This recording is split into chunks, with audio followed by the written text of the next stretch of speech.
Hello, Batman fans out there, Tour to the Max Extreme here. And Ghost Hunter Dave. And together, we read to 1,000 as Imperius Rex. It's a lot of issues. That's right. Fit them all in. Yeah. And we're going to review every one of them. That's right. Put a pot of coffee on. So just as Action Comics did last year around this time, Detective Comics has hit that monumental 1,000th issue. Mm-hmm. Batman's come a long way since his neck-snapping first appearance over at the Ace Chemical Plant. Yeah. So, Batman, as everyone knows at this point, originally created by Bob Kane and most recently Bill Finger, Yep. 80 years ago, has evolved over time from a grim vigilante, a dark detective, a smiling father figure, a globe-trotting agent of espionage, Ooh. and about everything in between. Mm-hmm. He's killed, he hasn't killed, he's slapped, he's cried, he's ridden a shark, he's ridden a pterodactyl, he's encountered a whale, he's done it all. A whale? A whale! And DC is celebrating by putting out a 96-page anthology issue featuring a multitude of top talent, all digging into the qualities and traits that have resonated with them and made the character stand the test of time. Yes, sir. Lights out! Now you want to get nuts? Come on, let's get nuts.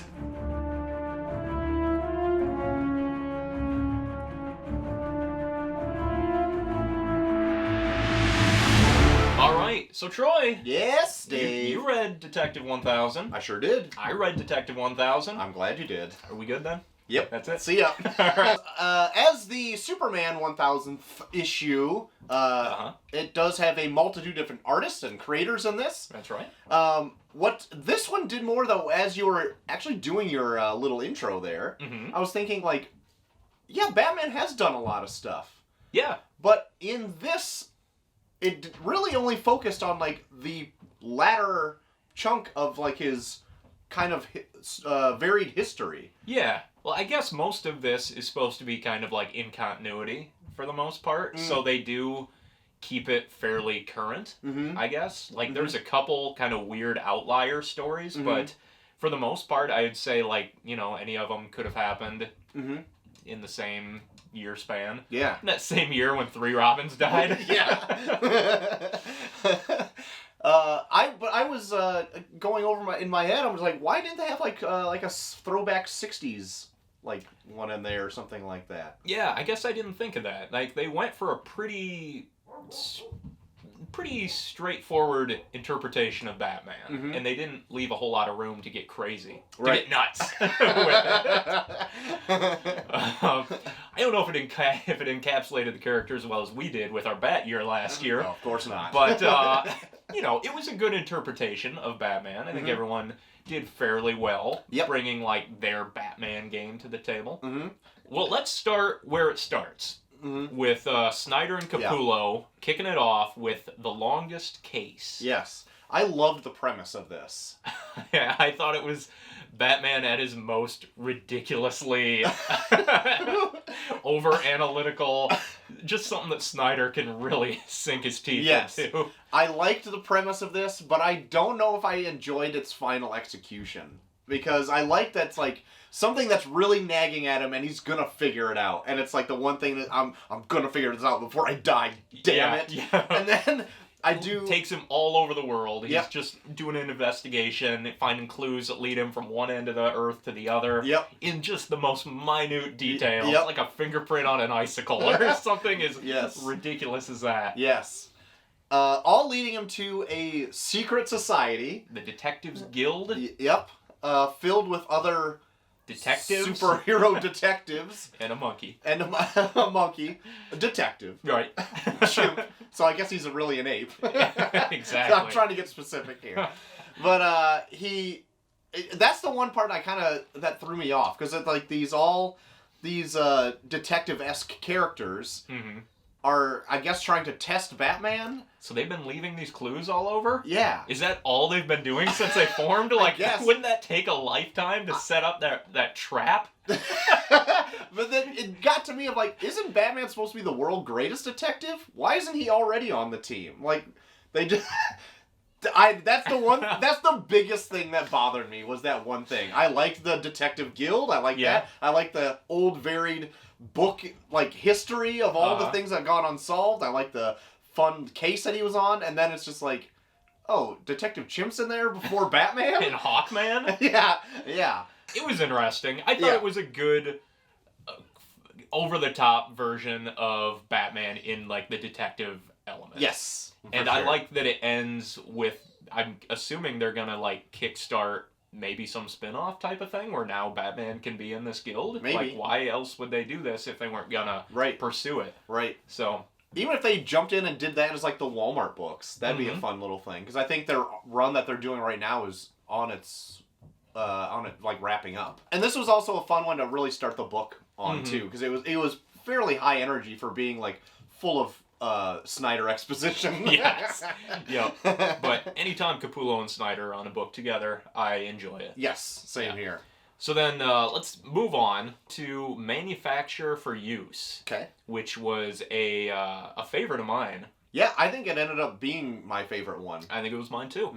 It's about Matches Malone buying the gun that killed the Waynes, then melting it down to make a body armor for his bat suit. Yes. Which just seemed like perfectly fitting to the point where it's like, wow, no one's explored this before.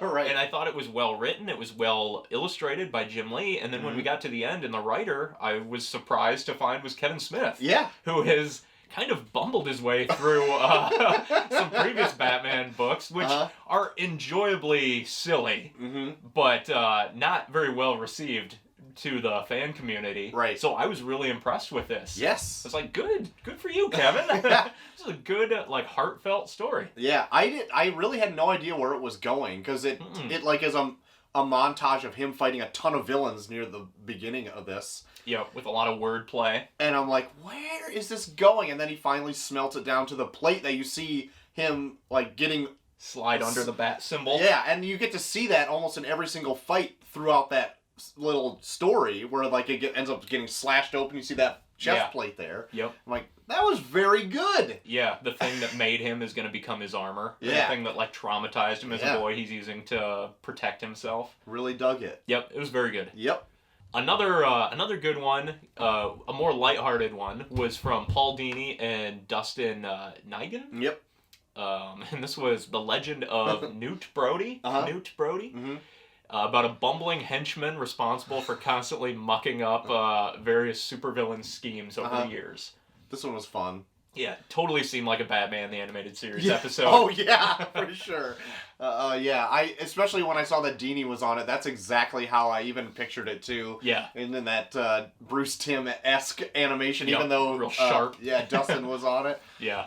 And then the big... I mean, we're spoiling all these, but the big twist is that this Newt Brody is actually various members of the Bat family in disguise, just constantly, like, sleeper agents, basically. Just screwing up criminals' plans from the inside. That was good. Yep. The next one on the list is Warren Ellis penning and Becky Cloonan doing the art with the title of The Batman's Design. I was looking forward to this one because I saw those two were teamed up and I enjoy them both. It wasn't one of my favorite, but I really liked the artwork. Yeah, Cloonan was killing it on the art. She is fantastic, man. She is. I have a bunch of her stuff. I need to just buy everything she's done because I always enjoy it. Yeah. The story I found a bit weird and a bit aggressive. I mean, I guess it's Warren Ellis. Yeah. Well, we haven't read Transmet yet, but we know what we're in for. But so Batman, like, set up this warehouse to, like, set booby traps off and explosive when he needs it. Yeah, he's like strategically picking off this gang of really weird enemies. Kind of clunky, not very well fleshed out, like gang members. Yeah, don't they have like vague superhuman strength or something like that? Yeah, but it was never explored or anything. I don't know. That was my only complaint with this, is I don't really get what's the deal with these guys. Right. It could have just been like thugs. Yeah. Or bank robbers. And I didn't really feel like it really showed the kind of talent that Warren Ellis usually gives to something, too. I was like, I could have been anybody. Yeah.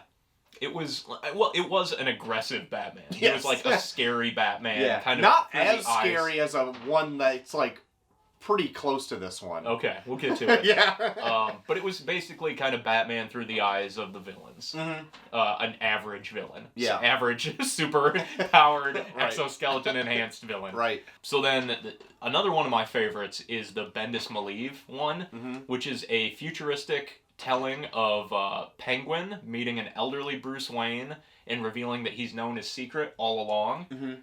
I really enjoyed this. I like the story too, but if this is like in continuity, that just makes problems for me though. Yeah, I don't know if it is. Yeah, I don't know either. And like it doesn't matter if it is or not. I still ended up liking it quite a bit. I loved Maleev on the artwork. Yes. Has he ever done a Batman book? I couldn't tell you. If he has, I'm gonna go and grab it right now. 'Cause I fucking loved him on Batman. But it's it ends up with Penguin coming up to like I guess he thought a paraplegic Bruce Wayne that is like mute or deaf or just struck dumb. Yeah. Like You didn't have a whole lot of beatings context. to the head. Yeah. Yep. And said like, I know your secret or whatever, and he's like, screw off. And he's like, what? You can talk? And that was the end of the book. Yeah, and basically Batman knew that he knew all this time and was kind of waiting for him to approach him, and then he's shocked him, like fucked him up. Just sent him flapping. I knew it was you. Exactly. It's like just to shock him the whole time. They're both old men. I would think an old Batman is still more capable than an old fat Penguin. Right. Like what was he expecting out of that? No idea. But I liked the pacing, I liked the dialogue, and I liked the artwork on it. So I'll forgive that. Like the big twist was kind of what you'd expect, and the context you weren't quite sure where this was set. But overall, I had fun with that one. Yep. Another one that I thought was a really good example of Batman and his supporting cast was Tinian and Martinez's Robin story, The Precedent. Which is basically Bruce debating whether or not to bring Dick Grayson under his wing. Yeah. And he's kind of talking through it with Alfred. And Alfred is explaining how Robin can be like a better Batman. He can be someone that is given hope and a hero born out of light instead of darkness. Yes. And through Robin, Bruce is able to see like the adventure in what he's doing instead of just grim darkness. Yes. And it's a dynamic that they've explored before, but I thought it was really well represented in, this little 8-page snippet. Yeah. I like this one actually quite a bit too. I must have read it when I was tired, because when you said it, I'm like, I don't know if I remember this one. I had to go back and look at it again too, because I was like, I know there was a Robin one, and then I flipped through it, I was like, oh no, I did really like this, and this is why. Yep. Yeah. And I really like the artwork on this too. Yeah, it was super, super on point. Yeah, and I like the end too, like the title comes full circle. Batman's like, so what's the precedent on this? If we let him in, then we have to let everyone in. And Alfred's like, well, you set the precedent. Like, you were the first, And like, then we could just keep bringing in damaged people and help shape them to do good. It's like, that's good. That's a good encapsulation of the Batman, like the lighter side of Batman. Yeah, for sure. What he can do out of, not punching people senseless. Right. The one I was bringing up before that, I thought it was a very dark Batman. Yeah. This is the story I'm talking about. And it's the Return to Crime Alley, where, written by Denny O'Neil. Surprisingly dark for Denny O'Neil. And then... and drawn by Steve Epting, yeah. I really dug the art on this. I really like the way Epting draws, like, of his Batman. Yeah. He meets up with Leslie Tompkins in Crime Alley. Yep. As he does. Yeah, it's their only hangout. Only place with good coffee. And...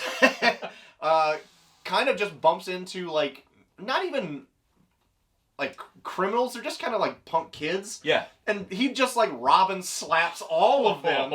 And, like, he's Leslie... He's ready to Snyder him. And Leslie is, like, appalled at him. And it kind of just ends like that. Yeah. I'm like, where was this going? I know, it was a very dark... It was kind of the other end of the spectrum of like, okay, Batman, like, when do you pump the brakes here? You like this all the time? Right, because even, like, The Dark Knight Returns, like, I know that wasn't written by Denny O'Neil, but it's still, like, a dark turn, but he still, like, appreciated Carrie Kelly. And this, he's just beating the shit out of kids. Yeah. I'm like, Christ! I like that one a lot, though. I mean, there is some variety here. There's maybe not as much variety as, like, the Superman one. Right. But, this showed, like, the darker side of what Batman's mission can do to him. Yes. It ended up not being one of my favorites because I was kind of almost put off by it. I'm like, that doesn't seem like Batman to me. But I really dug the art, so. Wake the fuck up, Batman kills. Yeah. Batman kills kids. Next one on the list, Batman's Greatest Case, and this is Tom King himself. Ooh. With 2 artists on this, Tony Daniel and Joel Jones. This should be the best one of the book. You would think. It was probably my least favorite of the book. I don't know if it was my least favorite one. I just found it odd that he's just setting up a family picture. Yeah. It all just of seems... all of the Bat family are called to a rooftop and given no explanation. Right. And they all get there and they're wondering, and it's like 8 pages of chatter, basically. Yeah. Like, what do you think he's doing? I don't know. Why are we here? Aren't you dead? Yeah, that type of thing that Tom King really went all in on during his run. And yeah, at the very end, Batman shows up and snaps a picture. And like, I get it. It's fun. It's cute. Yeah, it is. It's cute. But I don't know. All the word balloons, all the text, everything, it just seemed a little too sporadic and... Yeah, the dialogue so much didn't turn me off on it. It was like... Just the idea that I'm like, I don't think Batman would do this. No. He doesn't seem the family photo type. No. And, like, he couldn't just tell him. Right. Come on. You are going out of your way. But, I don't know. Maybe he is the type. Maybe, I mean, I guess all the dialogues is kind of like saying, like, this is what I become, this is what I've kind of created, and they wanted to leave it at his, like, parents' graves or whatever. So I'm like, I guess if you kind of think of it that way, it makes sense. But it still just seems out of character. It does. But strangely enough, I could see this being an issue of Tom King's run as well. Like, it fits in with that, but I don't know. It just, out of a full Tom King scope, I think it stuck out. Yeah. Another one that I wasn't big on was the Last Crime in Gotham, and this is a lot of top talent made some of the stuff that I was not all that receptive to. This was from Jeff Johns and Kelly Jones. Yeah. Should be amazing. Right. And it was a really weird kind of alternate future take with Batman and family. Yeah. Kind of finding a Joker family. Yeah.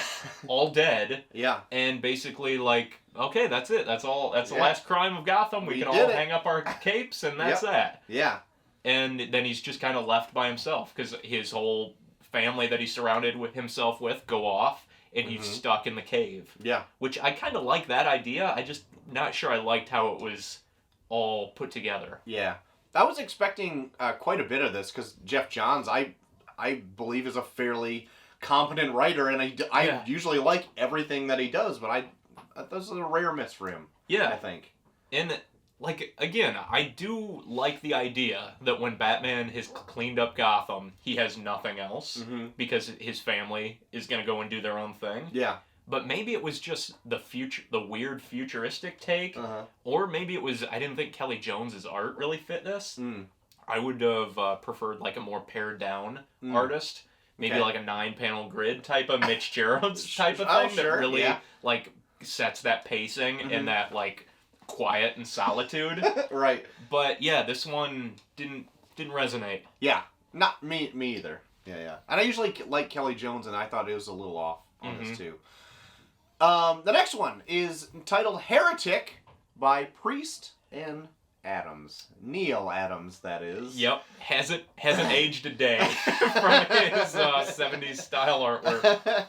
I actually think his artwork now is a tad uglier than it is in the 70s. I would say it's much worse. I was trying to be gentle. Yeah, I mean he's a revolutionary artist. Yes. But I feel like he peaked in his prime, and everything since then has been a shadow of it's just a tad looser, and I really liked his tight stuff, and I don't know if he inked his own stuff. We loved his 70s Batman that we read for the Ra's al Ghul stuff. Yeah, so I don't know what it was. Maybe he was inked, maybe he does his own inks, or maybe he doesn't do inks at all anymore. He just contrasts the pencils. Yeah. But something's missing. I haven't been into his art for a while.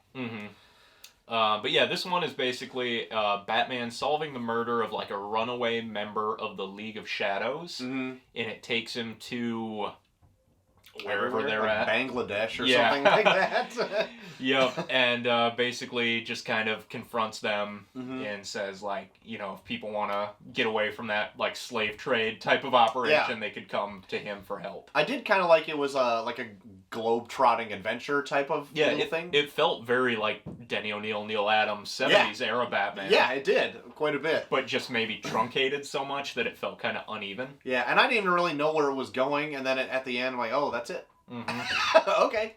Yeah, this is the one where, as reading it, I was like, man, this, even though it's brand new, it feels like it hasn't aged well. There's just something about it that's like, okay, I guess it's kind of like a, you know, a look at past Batman times, but it didn't feel like it should have been a past Batman story. Yeah. I don't know. It just kind of sat there all by itself, and it kind of fell flat. Yep. Yeah. Yep. And then that brings us to the last one in the book, Medieval, by Tomasi and Doug Menke, who normally, great dream team there. The artwork on this is top-notch. Some of the best in the book, I think. But it's an introduction to Arkham Knight making his first comic book appearance from the video games. And also Batman. So this whole thing is narrated by Arkham Knight saying basically like, you know, Batman's been doing his thing, but he's not doing it well enough. He's like, Batman, say it fast. Batman. Bad man. Bad man. Bad man. And I'm like, okay, that's dumb. Stop it. Yeah. Yeah. And he's going to go and set the wrongs right and clean up Gotham himself. Yeah. And this one's actually going to be continued in 1001. Yes, so this is kind of the jump. It's kind of like what Bendis did for the Action Comics, introducing that villain. Yep. That's the same thing this is doing here. Yep. But yeah, I thought the art on this was pretty sweet. Yeah. And I think our buddy David Barron actually did the colors for this issue as well. Did he? Oh, yeah. man. This one had all the great Bat moments, and by that I mean he's fighting Ra's al Ghul shirtless in the desert. Of course. He's fighting Bane. That's automatically one letter grade up. Yep.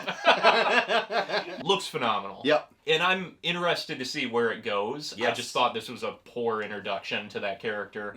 Doesn't that make like a weird continuity error? Is Arkham Knight going to be somebody else? I'm assuming it's got to be someone different. I got a very Azrael vibe from what he was saying. I can see that. Maybe we're on the year of Azrael, because I think Sean Gordon Murphy is doing an Azrael mini. Yeah. I didn't know that. All right. Maybe he's coming back. Maybe, Dave. But, yeah, I don't think they're going the route that it was in the games, because it didn't seem like his voice. Okay. Batman. Batman! So that was That's Detective it. 1000. Yeah. Overall thoughts? I wish it was stronger overall, but there were a lot of fun ones in there. I think I maybe liked Action 1000 a little bit more. Did you? Okay. I think there was a little more... I felt like there was more pomp and circumstance to Action 1000. Yeah. Where this one, they promoted a lot, but then once it was out, I'm like, that's it? Yeah.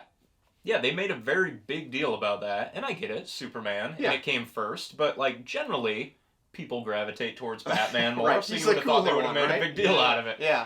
I liked it quite a bit. Okay. Despite, as we went through and I was kind of listing the ones that didn't hit for me, I did really like the ones that did. Yeah. And I thought, overall, it looked great.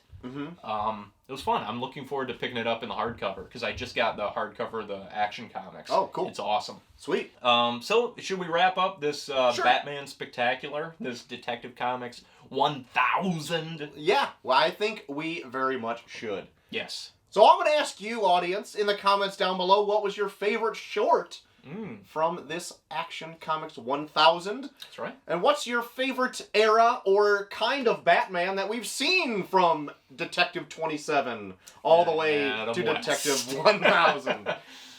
So there you have it. That's going to be our wrap-up for anything Batman-centric in this 80th anniversary of the character. That's right. And until next time, where you hear more about maybe Batman or maybe other comic stuff. Probably other ones. There's a lot going on this month. I've been Troy to the Max Extreme. And I'm Ghost Hunter Dave. And we've been Imperius Rex. We'll see you next time. Bye-bye.